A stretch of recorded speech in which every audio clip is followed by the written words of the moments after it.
Back at practice today after a couple of days off after their preseason opener, and one of the things that Brian Schottenheimer talked to us about the other day is two running backs who didn't play this past Saturday. Miles Sanders, who's been dealing with an injury, and Jaydon Blue, who was newly injured last week, the rookie out of Texas. Here's what he had to say about maybe them coming back this coming week against the Ravens.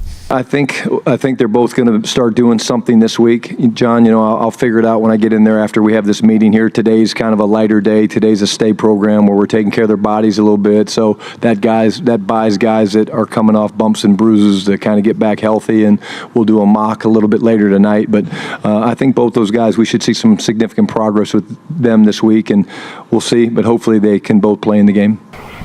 All right, that sound is brought to you by our friends at Sleep Number. Mickey, when you look at this Baltimore Ravens game coming up and you look at those two names in Jaydon Blue and Miles Sanders, and really just the running back room as a whole, what do you want to see there? Yeah, I'd like to see them on the field, and it sounds like they're getting closer. They got to go through a couple practices this week before they head home, and if they can get on the field, I think Miles Sanders, we really haven't got the chance to see him. A veteran guy that's on a minimum contract, he needs to really show something. Jaydon Blue, we got to see what his speed was like, what his acceleration is like at the line of scrimmage, so at least we got that. Now we need to see more, because I do think that before he got hurt, he was at least the third running back, but now we see a couple guys stepping up, and now he's got some competition for that spot. Right, he has something to prove. The thing with Jaydon Blue is his speed is going to separate him from a lot of other guys, and his ability to catch out of the backfield, something that Brian Schottenheimer is certainly going to want to integrate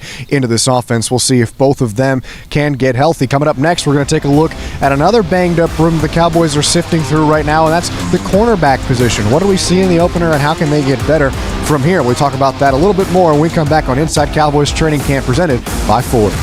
Back to Inside Cowboys Training Camp, driven by Ford. Tommy Arsh alongside Mickey Spagnola. All right, Mick, let's talk about the cornerback room for the Cowboys, and we'll start with the present tense. Right, okay. When you look at this room, you look back to Saturday, not the best day for the cornerbacks. You think about the rotation that was out there for the most part. It was Andrew Booth, Robert Rochelle, a little bit of Christian Matthew.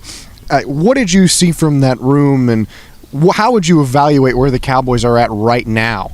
Well, right now, these guys need some more work, and they'll get a couple of good days of practice this week.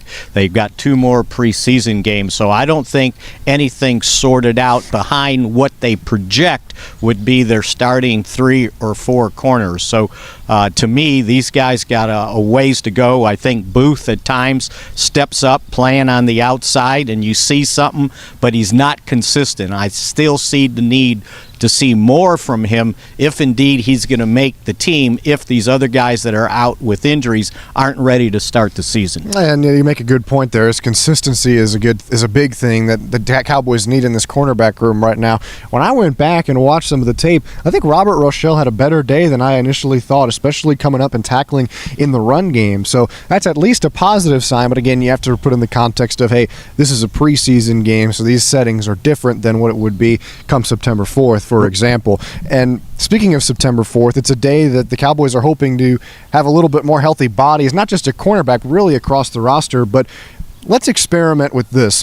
When Trayvon Diggs and the rookie third-round pick Savon Revel are back from injury, what do you think this cornerback room looks like for Dallas? Well, when they absolutely get back, you got Deron Bland on one side. You will have Kaiir Elam, a part of that top 3 group, along with Trayvon Diggs. Now, who's going to play inside? Deron Bland has an opportunity and has the ability to play outside and then move inside. Kaiir Elam has shown that he can play outside. He didn't play in the preseason game. And then you can add Revel to this when they get back. The key thing is, Tommy, when is that going to be? Will they be back for the season opener? Will they be back at least for game 2 or 3? Because if they're not, then they're going to be put on a reserve return list, and they will have to miss 4 games. So the clock's ticking on those 2 guys for sure, but however it turns out, Elam's part of that top 3, I think. And absolutely, and you think about if even when Elam comes back and Revel is healthy, which, by the way, Savone Revel was a third-round pick, but you think if he doesn't get injured his senior year of college, his last year at East Carolina, this guy's probably a first-round pick. He would have been the top corner on a lot of people's boards. Look at his size. Absolutely. He's exactly what the Cowboys like. Tall, long-armed corners. You've seen it in the past. You've seen it with Israel McQuamu recently. That's the type of prototype that they like at that position. So he fits the mold. He's quick. He's got the speed. He's got the intangibles. Now it's just a matter of when you come back from a devastating knee injury like that at a cornerback position, how healthy can you get and how quickly can you get healthy to the point where you can contribute, because he's missing out on important reps here at camp. Yeah, absolutely, and they kind of ramped him up during the offseason, so he really didn't get to do much by that. But when we talk about a corner that's 6'2", he was standing next to me the other day, and I was like, who's that? He looked big, right? And somebody says, well, that's Revel. And I go, oh, he cut his hair. So anyway, he looks the part as a cornerback for sure. Now, in our next segment coming up here on Inside Cowboys Training Camp, we'll talk about who needs to look the part this week in practice, maybe who needs a bounce-back week, if you will, after the first preseason game. Coming up next in Inside Cowboys Training Camp. Cowboys Training Camp from Oxnard, California, presented by Ford. Tommy Arsh alongside Mickey Spagnola. All right, Mick, let's close out with this. Who needs a bounce-back week this week in Oxnard to go into Baltimore feeling confident? I hate to sound like a broken record, but I'm going to stick with Joe Milton. He had an uneven performance in the preseason game, number one. I think he needs to show a couple things. He needs to read the field quicker. He needs to get the ball out of his hands then quicker, and he needs to be more accurate. He needs reps, right? He hasn't played much football over the past year, one game in the National Football League as a rookie. So this is another opportunity this week to get reps. We'll see how many he gets in these next two preseason games, but he needs a better performance in practice. You think about the fact that that was Joe Milton's fifth NFL game, regular season and preseason combined, and 4 of those games have been in the preseason. The lone regular season game coming last year in the last game of the season when the Bills defense was playing their backups for the playoffs. I'll go with the guy who has been around for a while and had a really good year last year for the Cowboys, and Jaydon Tolbert. I think he's kind of had an up and down camp with more down than there's been up, and the preseason game you didn't see too much of him, but they tried to get him in space on little bubble screens, and he's just not that kind of player. So how can Jaydon Tolbert kind of push himself back into that wide receiver 3 conversation when you've got guys like Kavontae Turpin and Jonathan Mingo really knocking at the door for that spot there? But certainly those two really headlining, you would think, the guys that need a bounce-back week this week. Yeah, and he's got to be more consistent, right? And the one thing we notice, if they're thinking about being part of the number 3 or number 4 receiver, you're going to have to play special teams if you're going to be active, and they put him on special teams for a couple snaps. Camp Live, our final episode here from Oxnard, California. Tommy Arsh alongside Patrick No-C Walker. Let's go ahead and get right into some team period. We're working in getting close to the red zone, not quite the red zone, but a shortened field here for the Cowboys in this team drill. This is the first play of it as Dak Prescott goes under center. Javonte Williams line up in the backfield off of play action. Prescott looking over the middle, and he's got Jaydon Tolbert inside the 15 down to around the 10. Some good protection there from the offensive line, and that's not a statement, Tommy, that I can say I've uttered frequently today. The defensive line has been having a day against this O-line. Yeah, defense has had a good day. Marquise Bell had an interception earlier on Joe Milton. Played the route really well, and Preston Fant just wasn't looking for the ball in that specific instance. As Prescott lines up in the shotgun on this play as Jake Ferguson motions to the inside.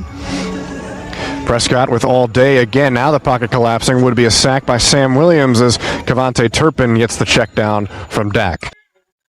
All right, back to it now as the offense moves deeper and deeper into the red zone.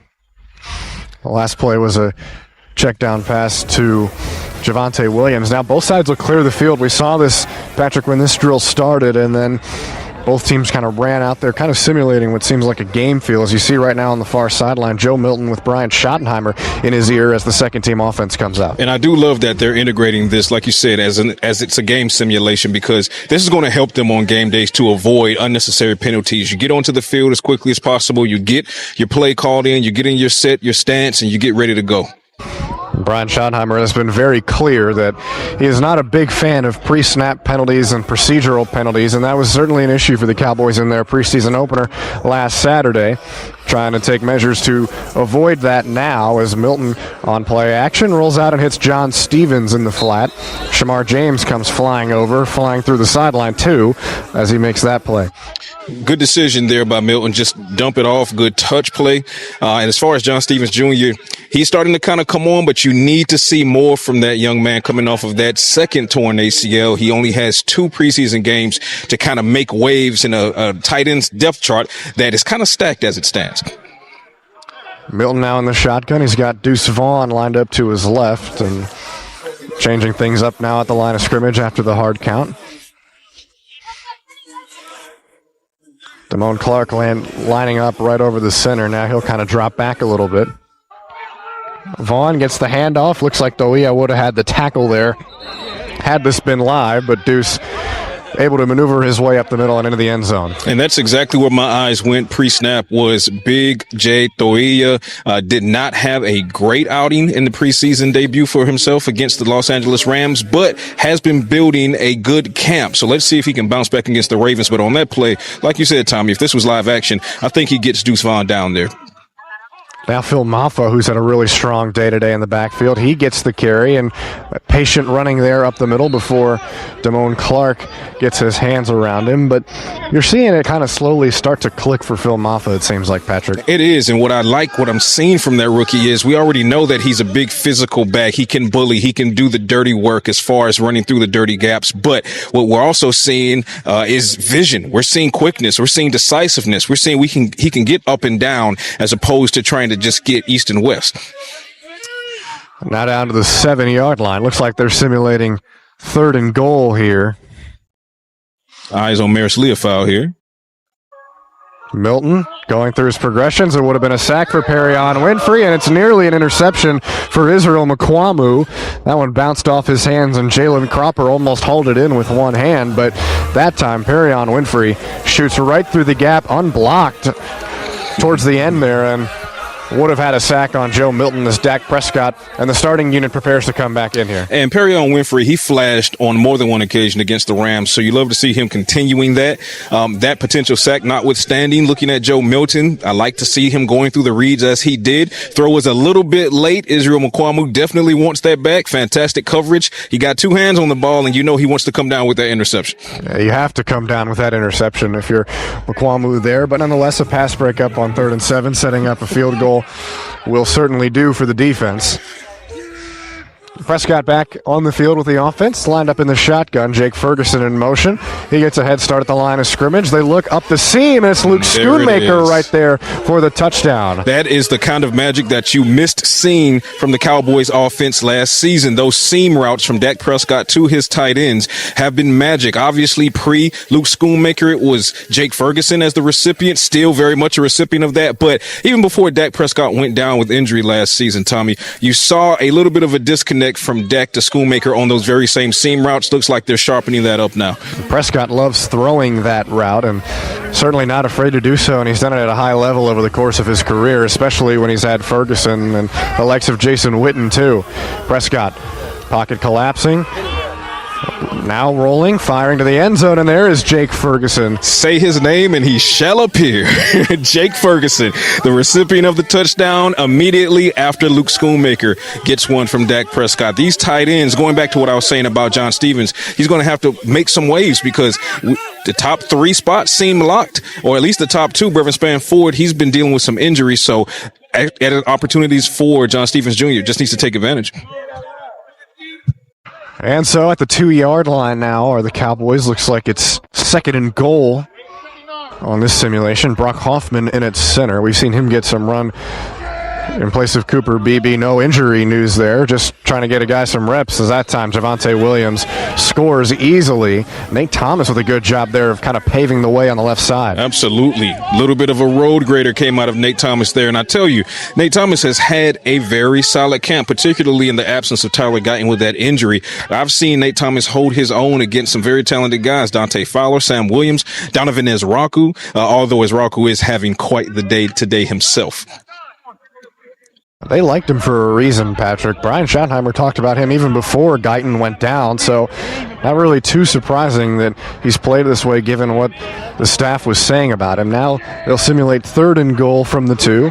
Prescott in the shotgun will look to throw, goes quickly, and it's intercepted by Sam Williams. There's a sentence you don't hear often, and Sam Williams taking off full speed. That might be the fastest he's run in a year, and he goes pick 6 with the entire defense behind him to celebrate. Cribbed, break out the pacifiers, the bibs. And he's running into the parking lot now. I don't know if we're going to see Sam Williams again today or that you football. love it. I tell you, if there were any questions, any at all, and there should not be to this point, any at all, if Sam Williams' knee is feeling great, take one look at that play. Not only the drop back in coverage, but the full-on sprint to take it down and finish the play all the way through the end zone. Speaking of healthy knees, maybe the Cowboys training staff clutching their throats a little bit as DeMarvion Overshown also sprinted full speed with him. And she's done several times, and it's obviously a very good sign, but at the same time, it's one of those no, yes moments. I tell you, your star linebacker. When it comes to DeMarvion Overshown, he could not be champing at the bit more than he is to get back on the field. But to your point, steady as she goes, my friend, steady as she goes. Joe Milton in the second group out there on offense again as Deuce Vaughn gets the late handoff here, and Keemon Hall laying the lumber a little bit there with the thud. That's the definition of a thud tackle in these practices that you want to see there. You do love to see the physicality, especially being that this is the final padded practice here in Oxnard.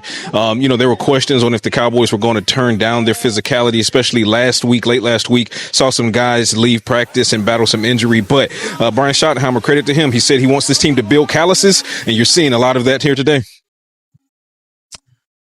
Now simulating 2nd and goal. Josh Kelly in motion across the line of scrimmage here with Milton in the shotgun and Phil Moffitt to his left. Milton looking, firing, and it is caught. Trayshawn Holden with another contested catch, and he gets in the face of Keemon Hall on that play. Holden talked a little bit yesterday about how he takes pride in being a possession guy and kind of a safety blanket for quarterbacks when they just need to get the ball out, and he shows why there. Listen, another day, another play made by Trayshawn Holden. This young man, as an undrafted free agent, is really making some waves. He's going to make things difficult when it comes time for those 53-man conversations. Now Malik Davis in the game at running back. Lyle Collins at right tackle. Early start here for the offense. This is a false start, so none of this would count. It would have been a sack for James Houston, who has put together a really good camp, kind of quietly, Patrick, I think. The guy that they picked up early on after a successful tryout, and he's been playing well for him. He has, and I tell you, when it comes to James Houston, if this were a situation similar to last training camp when the Cowboys were seeking defensive end depth, you'd hear much more of James Houston. But unfortunately, he's kind of buried on a defensive ends chart that's so stacked with talent, but take nothing away from him. He is absolutely doing it out here in Oxnard. 3rd and goal here from the 3 for Joe Milton and company. Looks towards the end zone, and a diving attempt from Ryan Flanoy there is incomplete. That's Christian Matthew in on the coverage. And so that will do it for us here from Oxnard, California. Training Camp Live. This was an absolute blast, all Training Camp Live, and hopefully we can get you some more for the later training camp practices back in Frisco at the Star. Until then, for Patrick Nosey Walker and Alex Stilley behind the camera, I'm Tommy Yarsh. We'll